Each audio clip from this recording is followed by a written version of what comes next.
Hermanos, hoy día nos toca Cristo modelo de predicador. Está en el Evangelio de Mateo, Mateo. capítulo 9, versículo 35 al capítulo 10, al verso 8, ¿no? Y hermanos, la, la predicación es una de las tareas más importantes que tenemos, ¿no? Esa es una de las tareas más importantes que tenemos. O sea, predicar la palabra de Dios. Marcos 1, 38 al 39 nos dice cómo hacía el Señor esta labor. En Marcos, capítulo 1, versículos 38 al 39, nos dice la visión, el enfoque y cómo hacía esta labor el Señor. Dice, Él les dijo, vamos a los lugares vecinos para que predique también ahí, porque para esto he venido. Y predicaba en las sinagogas de ellos en toda Galilea, y echaba fuera los demonios, ¿no? Entonces, él tenía claro cuál era su misión, su labor, ¿no? También, dice, no solamente en este lugar, sino a otros tengo que ir, porque para eso he venido, ¿no es cierto? Ahora, ¿cuáles fueron las marcas características del Señor como predicador? Pues, ¿no? Vamos, eso lo encontramos en los versículos 35 y 36 del capítulo 9 de Mateo. Mateo. Dice así: recorría Jesús todas las ciudades y aldeas, enseñando en las sinagogas de ellos y predicando el evangelio del reino y sanando toda enfermedad y toda dolencia en el pueblo.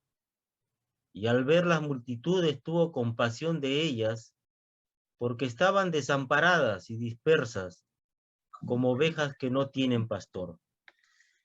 Esto hay que precisar de que el Señor vino por el pueblo judío. Vino por el pueblo judío. Cuando Él está hablando del pueblo judío. ¿Ya? Él vino por el pueblo judío. Cuando Él dice acá que en el versículo 36 dice, 37, 36, dice, ¿no? Y al ver a las multitudes tuvo compasión de ellas, porque estaban desamparadas y dispersas como ovejas que no tienen pastor. Se refería al pueblo de Israel, a los judíos. Hermanos, entonces, él, ¿cómo hizo esta labor, hermano? En los versículos 35 y 36 nos dice que era un predicador incansable. ¿Ah? O sea, recorría Jesús todas las ciudades y aldeas, enseñando en la sinagoga de ellos y predicando el evangelio del reino y sanando toda enfermedad y toda dolencia en el pueblo, ¿no? ¿Por qué? Porque tenía compasión de ellos. Recorría. O sea, recorrer es caminar, andar, ¿no? O sea, no estaba en un solo lugar, ¿no? No estaba en un solo lugar. La gente quería escucharlo, sí, y él tenía una tremenda carga por ellos. Dice, recorría todas las aldeas sin importarle dónde iba a pasar la noche, iba según Dios el Padre le guiaba por medio del Espíritu Santo, y donde quiera que iba, predicaba. Ojo, hermano, está hablando, nosotros tenemos que ubicarnos bien aquí. El Señor aquí en la tierra estuvo como un hombre, Jesús, ¿sí? Pero para que Él lleve a cabo la tarea, o sea, la tarea que vino a hacer aquí en la tierra, dependió exclusivamente del Espíritu Santo. Él se sometió a la voluntad del Espíritu Santo y por eso es que llevó a cabo esta tarea. No, nosotros sabemos que era Dios encarnado, ¿no? Pero aquí en la tierra estuvo como un mortal, ¿no? Él actuó como un mortal dependiendo del Espíritu Santo. Ahora, ¿qué es lo que a él le motivaba a predicar en todo lugar? Y eso lo encontramos en el versículo 36 del capítulo 9, dice, y al ver las multitudes tuvo compasión de ellas porque estaban desamparadas y dispersas como ovejas que no tienen pastor. O sea, la compasión. Mi hermano, a veces yo, por ejemplo, leí esto, ¿no? Recorría, digo el Señor. O sea, caminaba, andaba. Y si nosotros, entonces, debemos preguntarnos siempre, ¿por qué hago esto para Dios, no? ¿Por qué hago? ¿Por qué lo hago? ¿No? ¿Por qué lo hago? Porque, por ejemplo, un hermano a mí me dijo la vez pasada, ¿no? Una oportunidad, estamos conversando sobre estos temas, pero me dijo, ¿tú ahora qué problema te hay si tú tienes tiempo? Ya, así que tú no tienes, me dijo ¿cómo me dijo? Tú no tienes excusa. Pero yo le dije, ¿solamente debo hacer esto porque tengo tiempo? ¿O por qué? Le digo, ¿no? Yo me pregunto, ¿por qué? Porque ¿de qué vale que yo haga las cosas porque, bueno, por cumplir, si ante los ojos de Dios no vale, ¿no? Entonces, siempre, hermanos, tenemos que preguntarnos por qué vamos a hacer, por qué hacemos las cosas para el Señor. Y no se trata de caminar, sino que tiene que haber una razón. Él recorría porque tenía compasión de la gente, ¿no? Él, me imagino cómo se habrá sentido al ver a la gente no lo aceptó, no lo aceptó.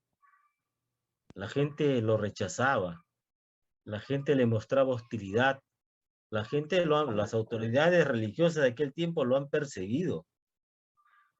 Acá he encontrado de un estudioso, que es estudioso de la Biblia, ¿no? Que habla del lugar donde el Señor predicó, ¿no? El tiempo, la cultura, cómo estaba.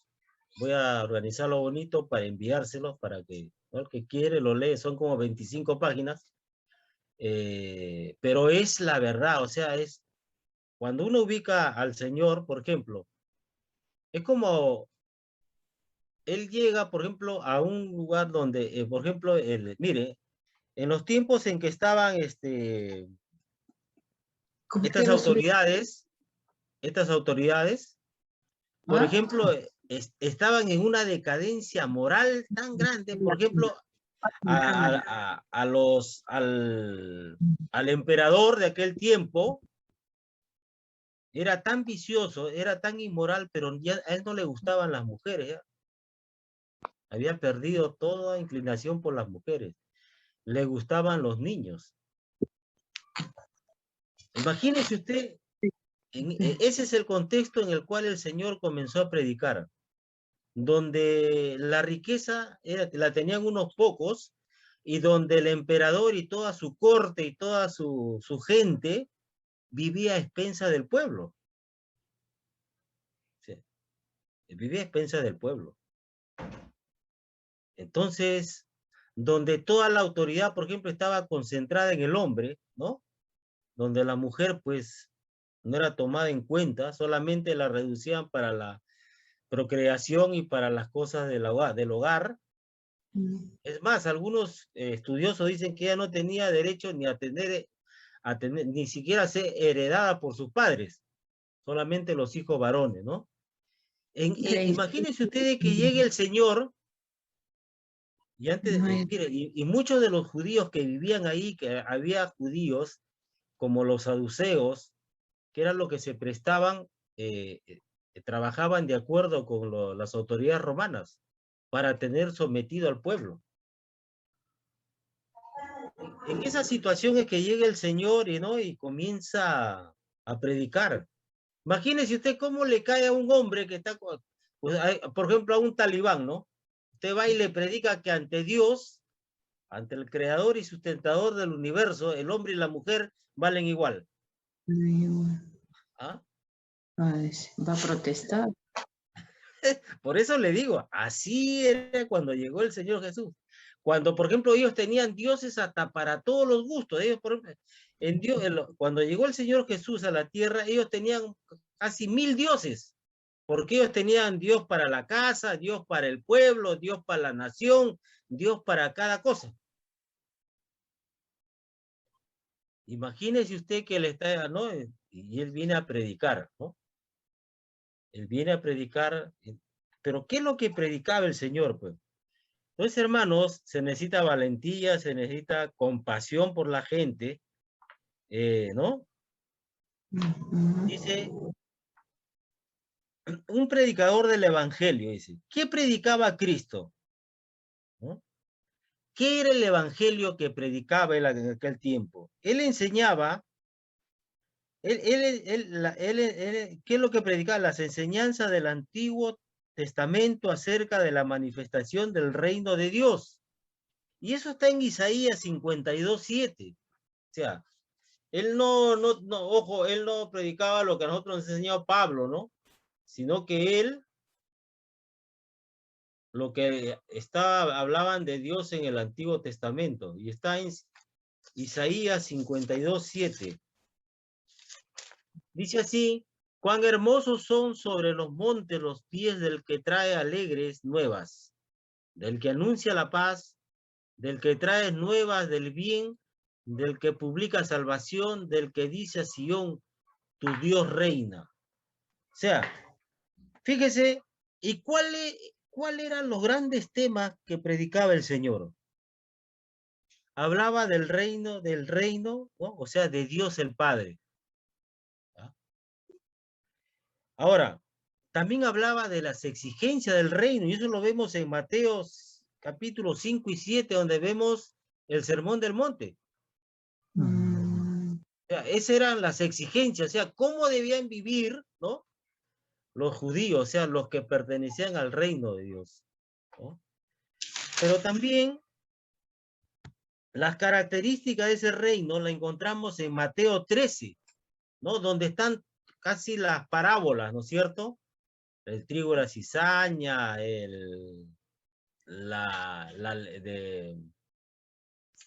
¿cómo se llama esto? De casi varias parábolas están en el capítulo 13, ¿no? Cada una describe la importancia y la característica del reino de Dios, ¿no? O sea, hermano, él predicaba y enseñaba, ¿no? Pero acá lo que tenemos que tener en cuenta es que su enseñanza está basada en la palabra de Dios. Fíjese, hermano, el Señor, ¿no? Su enseñanza estaba basada en la palabra de Dios. Imagínense ahora cuántos iluminados están saliendo, ¿no? ¿No? ¿Cuántos iluminados? Hasta este señor que lo dicen que es el presidente en la sombra, un periodista le pregunta, le dice, usted dice que es la luz de este partido, ¿no? El que da la luz, ¿no? La mente brillante, pues, ¿no? Y él dijo, y mencionó lo que dijo el Señor, yo soy la luz, ¿no? Yo también soy la luz del partido, dijo.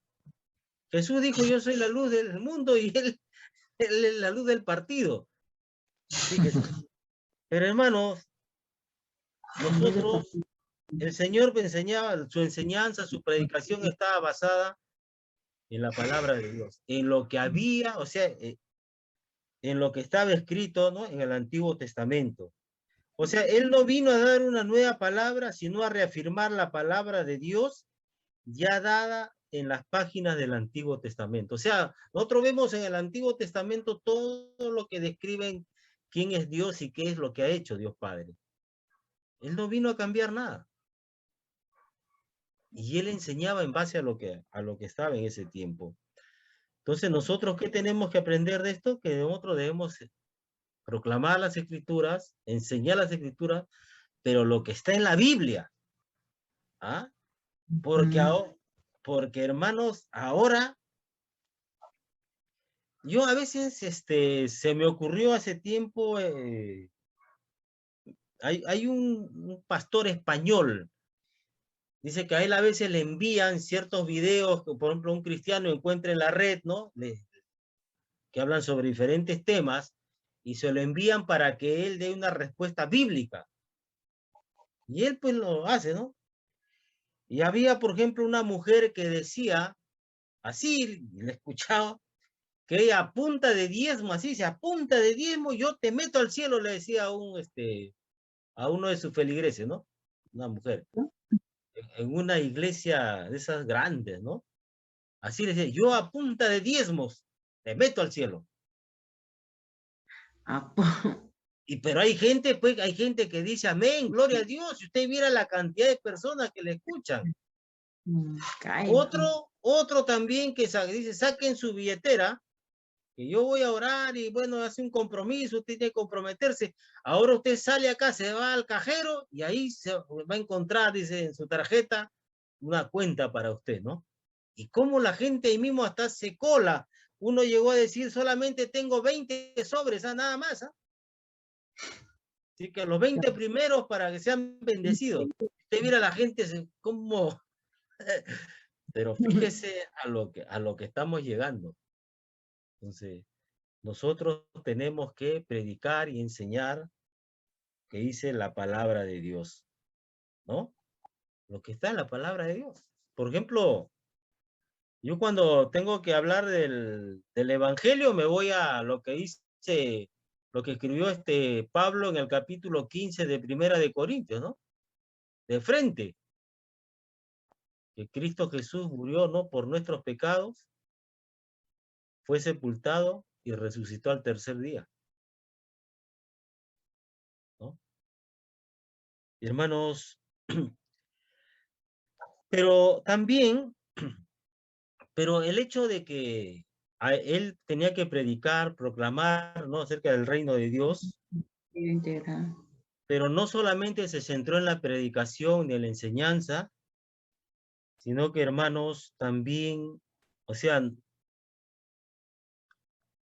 no, o sea, la responsabilidad que tenía de predicar y enseñar no lo hizo ciego ante las necesidades de sus oyentes, ¿no? Él también veía a los que estaban enfermos, sentía compasión por ellos, ¿no? Y esa es la marca del reino, hermano, la compasión. Y acá nosotros tenemos que ser claros. Tenemos compasión por las almas, hermanos. Nosotros sabemos cuál es el destino de las personas que mueren sin Cristo. Nosotros sabemos, por ejemplo, cuando estamos delicados de salud, cuando hemos tenido una pérdida de un familiar cercano o de, ¿no? un ser querido, o hemos perdido algo que nos ha costado lograrlo con esfuerzo, ¿no? Trabajo y tantas privaciones, que nosotros no vamos a querer ni leer la Biblia ese tiempo hasta que, ¿no? Vayamos tranquilizándonos, cada uno de acuerdo a su temperamento y a la misericordia de Dios, va a ir recobrando otra vez el ritmo, que se puede decir así.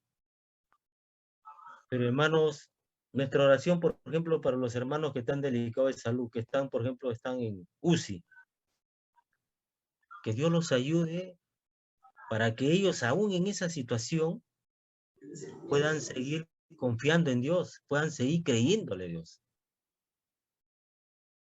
No es fácil, hermano. No es fácil. Pero, hermano, ¿qué nos va a motivar? Es la compasión, ¿no? Hermanos, la compasión. No solamente hay necesidad espiritual, sino también material. Y yo estaba casualmente, estaba reflexionando y decía, voy a compartirle a mis hermanos que tengo yo el deseo de poner ¿qué hacíamos antes para juntar alimentos? Un kilo de amor, ¿no es cierto? Un kilo de amor. Entonces, hermanos, al que la persona, el hermano que esté en necesidad, entonces nosotros podemos apoyarlo, ¿no? Podemos apoyarlo.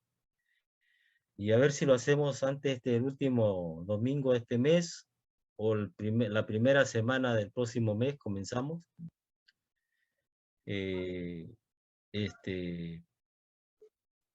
Porque así como va a estar la situación,